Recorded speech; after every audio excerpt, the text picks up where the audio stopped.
محبوب جیسا حسن و جمال نہ اللہ نے کسی کو عطا فرمایا ہے، نہ قیامت کی صبح تک عطا فرمائے گا۔ قد مبارک دیکھ لو تو حدیث پاک میں آتا ہے نہ محبوب کا قد مبارک زیادہ لمبا تھا نہ زیادہ چھوٹا تھا۔ زیادہ لمبا قد ہو تب بھی لوگ مذاق اڑاتے ہیں، اور چھوٹا قد ہو تب بھی لوگ مذاق اڑاتے ہیں۔ محبوب کا قد اللہ نے درمیانہ قد اللہ نے عطا فرمایا، درمیانہ۔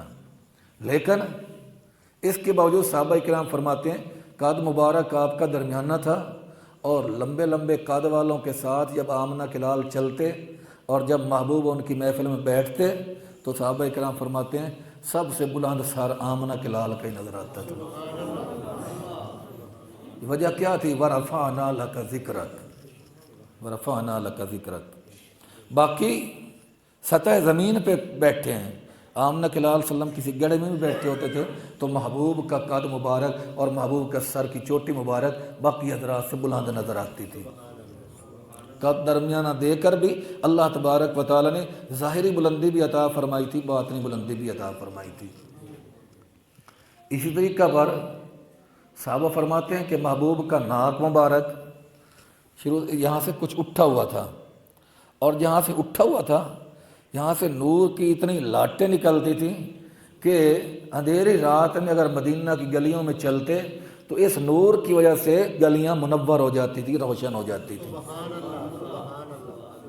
حضرت جابر بن سمرہ فرماتے ہیں کہ محبوب جب مکہ پاک سے ہجرت فرما کر مدینہ طیبہ تشریف لائے تو ہمیں یوں لگا کہ محبوب کے وجود پاک کی وجہ سے مدینہ کی ہر چیز منور ہو گئی، مدینہ کی ہر چیز روشن ہو گئی۔ اس لیے پہلے اسے یثرب کہتے تھے، اب اسے مدینہ کہنے لگے، اور صرف مدینہ نہیں مدینۃ المنورہ کہنے لگے کہ ہر چیز جگمگا اٹھی محبوب کی آمد کی وجہ سے، محبوب کی تشریف آوری کی وجہ سے۔ تو جن کے ناک مبارک سے نکلنے والی نور کی کرنیں مدینہ کی گلیوں کو منور کر دیں، ان کے حسن و جمال کا اندازہ کون لگا سکتا ہے؟ علماء نے لکھا ہے حسن اللہ نے یوسف علیہ السلام کو بھی عطا فرمایا تھا، حسن اللہ نے آمنہ کے لال کو بھی عطا فرمایا ہے، لیکن یوسف علیہ السلام کو جو حسن عطا فرمایا اسے صباحت کہتے ہیں، محبوب کو جو حسن عطا فرمایا اسے ملاحت کہتے ہیں۔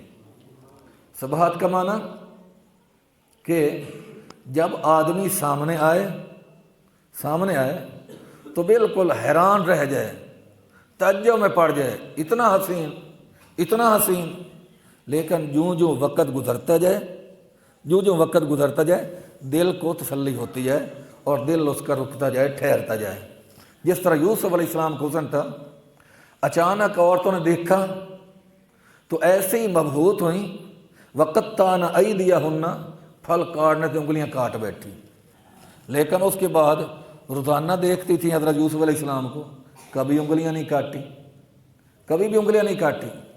تو صباحت اس حسن کو کہتے ہیں کہ اچانک نظر پڑے تو آدمی مبہوت ہو جائے، بس دیکھتا ہی رہ جائے، اور جو نظر جما کر دیکھتا جائے اس طرح اس حسن کو دل کے اندر ہضم کرتا جائے، اس کو حسن صباحت کہتے ہیں۔ یوسف علیہ السلام کو دیکھ کر ایک مرتبہ تو عورتوں نے انگلیاں کاٹی، لیکن پھر ساری زندگی تو کوئی واقعہ نہیں آتا کہ پھر بھی کبھی عورتوں نے حضرت یوسف علیہ السلام کو دیکھا ہو، کیوں کہ یوسف علیہ السلام کے حسن کو وہ ہضم کر گئیں۔ اچانک جو دیکھتا ایک دفعہ ششدر و حیران رہ جاتا، جو وقت گزرتا جاتا وہ حسن کو اپنے اندر ہضم کرتا جاتا۔ لیکن ملاحت اس حسن کو کہتے ہیں کہ جب پہلی نظر دیکھو تو آپ کو چاہے دل میں اتنی کشش پیدا ہو یا نہ ہو، لیکن جو دیکھتے جاؤ کشش بڑھتی جائے، جو دیکھتے جاؤ کشش اس طرف بڑھتی جائے۔ صحابہ کرام نے آمنہ کے لال کو دیکھا تو یکدم کسی کے یوں نہیں ہوا کہ کسی صحابی نے اپنی انگلیاں کاٹ لی ہوں، لیکن جس طرح وہ دیکھتے رہے، دیدار کرتے رہے، اس طرح محبت بڑھتی رہی، الفت بڑھتی رہی، اور حسن کے راز صحابہ کرام کے سامنے کھلتے رہے۔ امام قرطبی رحمۃ اللہ علیہ فرماتے ہیں کہ ابھی تو اللہ تعالیٰ نے اپنے محبوب کے حسن کو کئی پردوں میں چھپا رکھا ہے، لوگوں کے سامنے اللہ نے واضح نہیں کیا جو محبوب کو حسن عطا فرمایا تھا۔ کیوں؟ اگر محبوب کے حسن کو اللہ کما حقو لوگوں کے سامنے واضح کر دیتے تو کسی آنکھ میں اتنی طاقت نہ تھی کہ محمد الرسول اللہ صلی اللہ علیہ وسلم کے چہرے انور کو اس کی نظر جم جاتی، نظر دیکھ لیتی۔ اللہ نے مکمل حسن ظاہر ہی نہیں کیا لوگوں کے اوپر۔ جس طرح صحابہ کرام دیکھتے تو اچانک دیکھنے والا اتنا ششدر و حیران نہ رہتا، لیکن جو جو وقت گزرتا جاتا آدمی کہنے پہ مجبور ہو جاتا، سر سے لے کر پاؤں تک تنویر ہی تنویر ہے، منہ سے جو وہ بولتا قرآن وہ تقریر ہے، حسن مصطفیٰ کو دیکھ کر سوچتی ہے یہ دنیا وہ مصور کیسا ہوگا جس کی یہ تصویر ہے۔